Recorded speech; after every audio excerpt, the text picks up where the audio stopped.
המשנה אמרה שיש מצוות הבן על האב ונשים פטורות. ובברייתא למדנו שאחד מהם זה למולו. למולו זה לתת לו ברית מילה. יש מצווה על האבא לתת לבן ברית מילה, ואין מצווה על האמא, כי נשים פטורות. שואלת הגמרא, למולו מנלן. ולמדנו שמנלן זה שאלה בגמרא, כשהגמרא שואלת מה המקור, מאיפה לומדים את זה, מניין לנו, מאיפה לומדים את זה בתורה. ותמיד אחרי מנלן יש פסוק, כתוב דכתיב, אז יש פסוק. מאיפה למדנו שהאבא חייב לתת ברית מילה לבן, למולו מנלן, דכתיב, וימל אברהם את יצחק בנו. אברהם היה אבא, ונתן ברית מילה לבן שלו, ליצחק. אומרת הגמרא, והיכא דלא מעלה אבוה, ובמקרה, או איפה, שהאבא לא נתן ברית מילה לבן שלו, for whatever reason, הוא לא נתן ברית מילה, מחייב בית דינה לממלא. הבית דין, או היום זה הרב, הקהילה חייבת לתת לו ברית מילה. אבל הקהילה לא יכולה, זה יותר מדי אנשים, the community, אלא הבית דין עושים את זה. אם אין בית דין, אז הרב יעשה את זה. דכתיב, ולומדים את זה מפסוק, הימול לכם כל זכר. מזה שכתוב לכם בלשון רבים, רואים שיש הרבה אנשים שחייבים לתת מילה, ברית מילה לבן.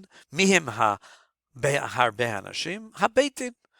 בית דין זה 3 אנשים בדרך כלל, אבל הקומיוניטי, הקהילה חייבת, בית דין represents, מייצגים את הקהילה. ומה אם האבא לא עושה את זה, וגם הבית דין לא עשה את זה, והיכא דלא ממלא בית דינא מחייב איהו לממהל נפשי. אז הוא עצמו, הבן, if he's old enough, הוא צריך לתת ברית מילה לעצמו. הוא לא צריך ממש לתת את זה לעצמו, אלא הוא צריך למצוא אדם ייתן לו ברית מילה.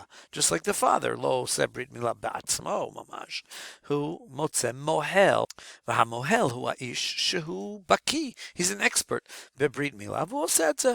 אז האבא, if he's going to do it, הוא מבקש ממוהל לעשות את זה. אם הבית דין לא עושה את זה, והאבא לא עושה את זה, הבן עצמו, if he's old enough, when he's old enough, צריך למצוא מוהל לתת לו ברית מילה. איך יודעים את זה? דכתיב, והרל זכר, אשר לא ימול את בשר עולתו ונכרתה. אם יש זכר, אם יש בוי שלא קיבל ברית מילה, אשר לא ימול את בשר עולתו, by the way, זה נקרא ערל, ערל הוא זכר אשר לא ימול את בשר עולתו. ערל הוא הבן שלא קיבל ברית מילה. אז אם הוא לא קיבל ברית מילה ונכרתה, הוא חייב כרת. כרת זאת אומרת שהוא לא יקבל עולם הבא. Well, אם הבן לא יקבל עולם הבא, זאת אומרת שהוא יקבל את העונש. bottom line, אם הוא יקבל את העונש, זאת אומרת שהוא חייב במצווה.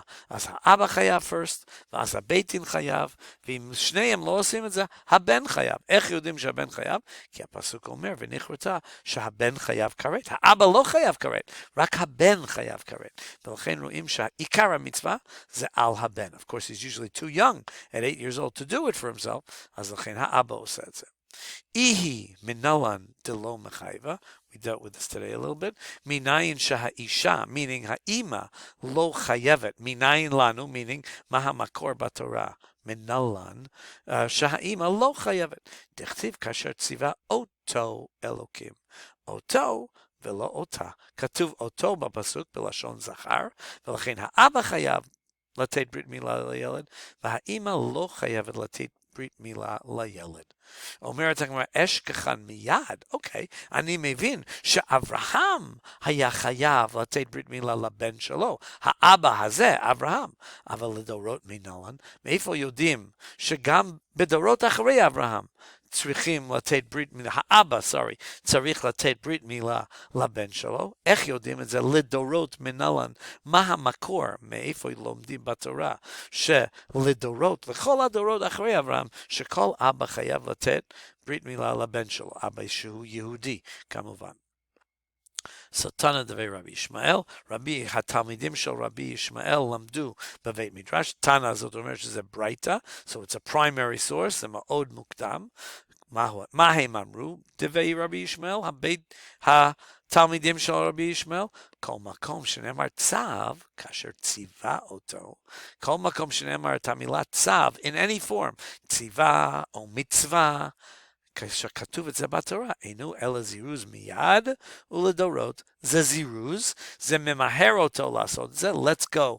It's encouraging את האדם לעשות את זה מהר, מיד ולדורות. וזה לא רק לדור הזה מיד, אלא גם כן לדורות. How do I know that? שזה גם כן לדורות. I'm sorry, שזירוז. How do we know that we're encouraging לא לעשות את זה מהר? זירוז, דכתיב, כי כתוב בתורה, זה המילה שתמיד באה לפני הפסוק, דכתיב שכתוב בתורה, וצו את יהושע וחזקיה ואמצעו.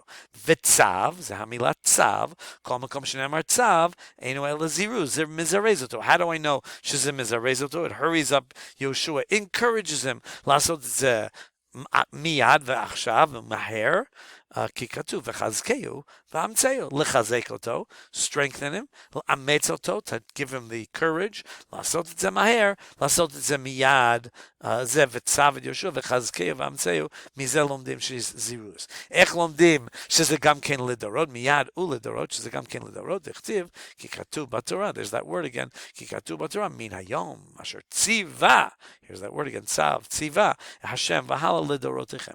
כל פעם שכתוב ציווה, זה לדורותיכם. ולומדים את זה מהפסוק הזה, שכל מצווה, אם כתוב ציווה, זה לדורות. So, איך אני יודע, bottom line, שמה שאברהם עשה לבנו, he got a מצווה. איך אני יודע שלכל הדורות הבאות, לדורות מנהלן, אני לומד את זה מהפסוק, מן היום אשר ציווה השם והלאה, לדורותיכם, שכשכתוב ציווה, זה לא רק זירוז, to hurry him up, לעשות את זה מהר, to encourage him, אלא גם כן לדורות, שכל הדורות הבאות צריכים לעשות את זה. והתוספות שלמדנו היום זה לא יהיה על הבחינה.